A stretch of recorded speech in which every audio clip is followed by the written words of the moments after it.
Ixi Maria, o casal chegou! Olá, povo!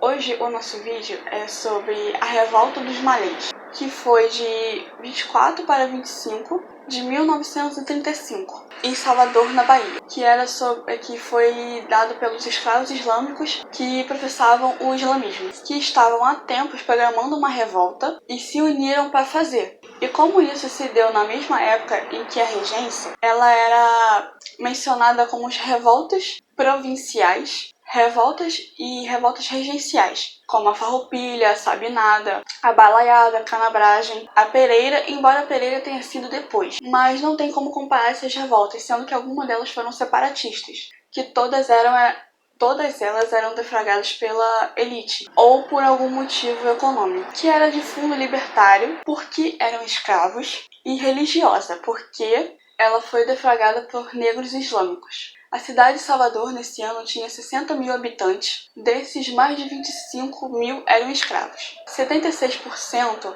eram negros, porque já haviam alguns deles sido libertos, entre mulatos e pardos também. Dentre esse número de escravos, havia muitos escravos vindos da Nigéria e haviam também escravos que professavam o islamismo. Inclusive, malê vem da palavra iorubá imalê, que quer dizer islamizado. Eram escravos letrados, e que essa era uma grande diferença, porque muitos deles sabiam ler e escrever em árabe e portavam o Alcorão.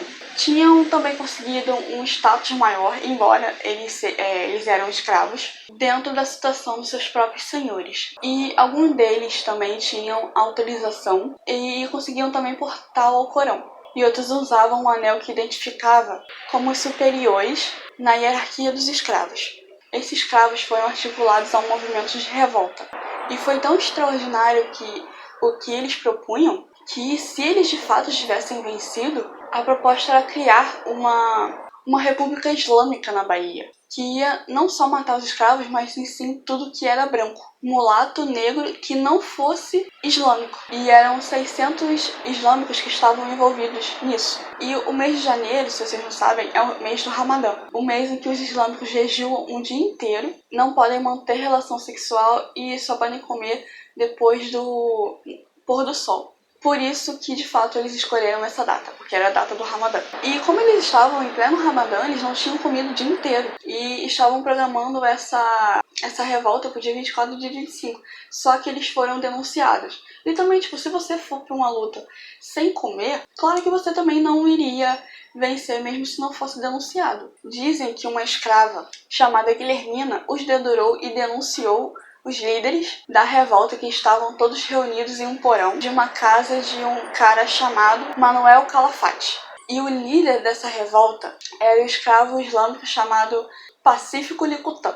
Mas essa revolta, justamente por ter sido religiosa, ela tinha que ter um líder religioso também. Um mulá, que se chamava Maulama, que é, no caso, um título religioso. Maulama Arruma, que tinha 40 anos de idade, tinha 4 marcas étnicas, que eram 4 cicatrizes profundas no seu rosto. Eles foram dedurados e saíram de casa, e meio que deflagraram a revolta às pressas. Mas a polícia, claro, já estava alertada. O plano deles era atacar a cidade quando a maior parte da população estava reunida na igreja do Bonfim, porque já tinha uma festa religiosa marcada para aquele domingo, sendo que todos acabaram presos. E acabaram presos mais de 80 pessoas ligadas à liderança e foram todas condenadas à morte. Mas essa punição acabou sendo cancelada, porque muitos foram açoitados e outros foram presos. Muitos foram deportados para o Brasil mesmo, inclusive outros foram deportados também para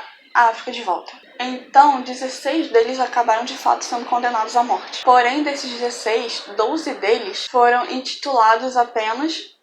indultados e apenas 4 deles de fato foram mortos. Pacífico Licutã acabou sendo equivalente a uma morte, pois ele havia sido condenado a 1.200 chibatadas, e é impossível da pessoa resistir. As punições eram dadas de 300 a 1.200 chibatadas, mas elas não eram dadas de uma vez só porque ninguém resistiria. Mas foram várias sessões de 1.200, então o Pacífico acabou não resistindo, mas não se tem registro disso, porque o que há registro em si essa revolta porque eles eram alfabetizados. Então existiram documentos que comprovavam essa conspiração e do movimento. Mas por fim, de certa forma, o movimento não valeu meio que de nada. Ele só pairou como revolta dos escravos, que pairavam sobre o Brasil inteiro e boa parte de sua população. Havia um temor permanente de uma insurreição escrava. Então o vídeo foi esse, espero que vocês tenham gostado. Se inscreve no canal, ativa o sininho e compartilha o vídeo. Tchau!